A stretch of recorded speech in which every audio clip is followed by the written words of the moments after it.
So hello student, अपने पास एक और क्वेश्चन है। क्वेश्चन में गिवन है आपके पास a charge particle having a charge 20 microcoulomb mass 20 microgram moves along a circle of radius 5 centimeter under the action of magnetic field 0.1 Tesla.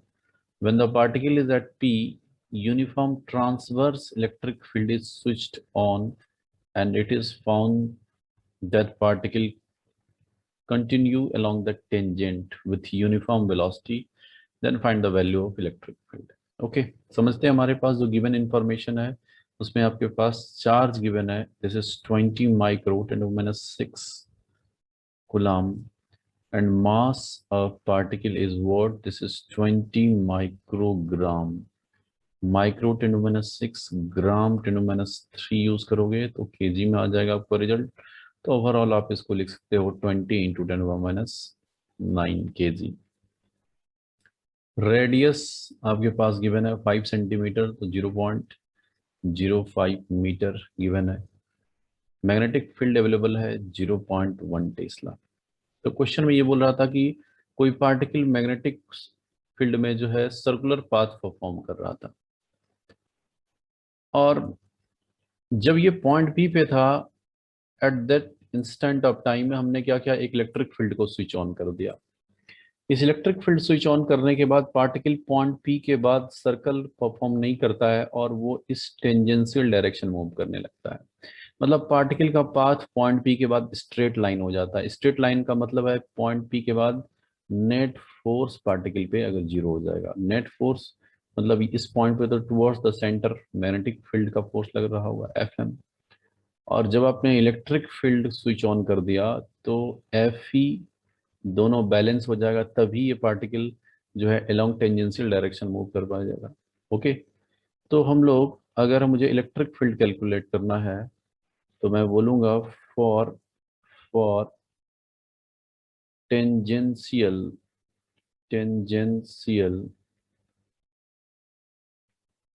Motion motion of charge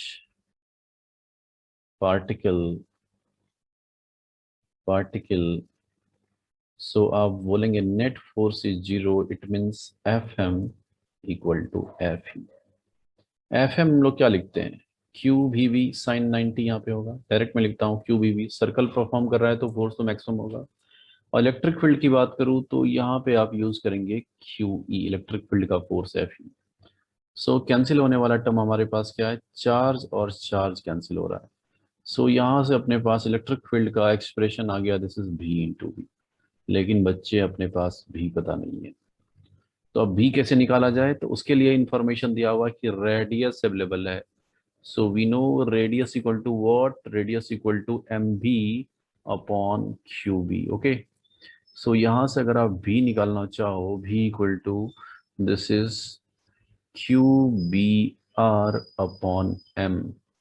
अब इस v का value को अगर मैं यहाँ सब्स्टिट्यूट कर लूँ तो मुझे इलेक्ट्रिक फील्ड निकल जाएगा। तो चलिए अगले यहाँ पे मैं सब्स्टिट्यूट कर लेता हूँ, फिर नेक्स्ट पेज में चलेंगे।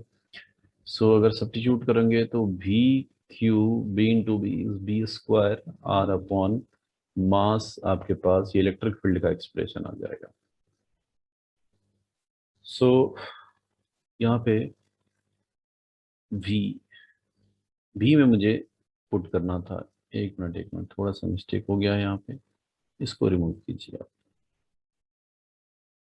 तो अगर मैं अच्छे से पुटिंग करूँ यहाँ पे, इन प्लेस ऑफ भी पुट करना है, तो आपके पास जो इलेक्ट्रिक फील्ड आ जाएगा, this is Q B square R upon M. This is the expression of electric field. भी नहीं आता, भी वेलोसिटी जो चार्ज पार्टिकल का, उसी को तो मुझे सब्स्टिट्यूट करना था। सो नाउ इसमें हम लोग वैल्यू पुट करेंगे। So now we have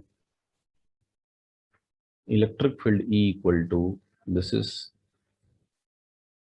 Q B square R upon M. Check कर लूँ मैं। सो क्यू क्यू तो कैंसिल हो चुका था, क्यू भी नहीं आता यहाँ पे, एम भी अपॉन क्यू भी, क्यू नहीं, क्यू ठीक है, ठीक है, ओके। क्यू अवेलेबल है मेरे पास क्वेश्चन में, मास भी अवेलेबल है, सारा वैल्यू मैं पुट करता हूँ। क्यू गिवन है कितना, सो 20 माइक्रो 10⁻⁶ और बी अवेलेबल है आपके पास 0.1 टेस्ला, रेडियस 0.05, मास 20 इंटू 10⁻⁹ कैंसिल करो आप, 20 कैंसिल। सो 10⁻⁹ अगर न्यूमरेटर में जाएगा तो +9 हो जाएगा। सो 10⁻⁹ +9 इंटू 10⁻⁶, और 0.1 का स्क्वायर करोगे तो सीधे आप लिख सकते हो कितना, 1/100, मतलब 0.01 लिख सकते हो आप, इंटू 0.05 है मेरे पास। तो ओवरऑल यहाँ से मेरे पास आ गया 10⁻³ इंटू 5 डिवाइडेड बाय 10⁻⁴। सो अगले स्टेप में आप इसको लिख सकते हो क्या, 5 इंटू 10⁻⁻1 दैट इज 0.5 आ रहा है। चेक कर लेता हूँ मैं आंसर, कहीं पे 0.5 अवेलेबल है। Yes, option B, option B is the correct answer, volt पर मीटर।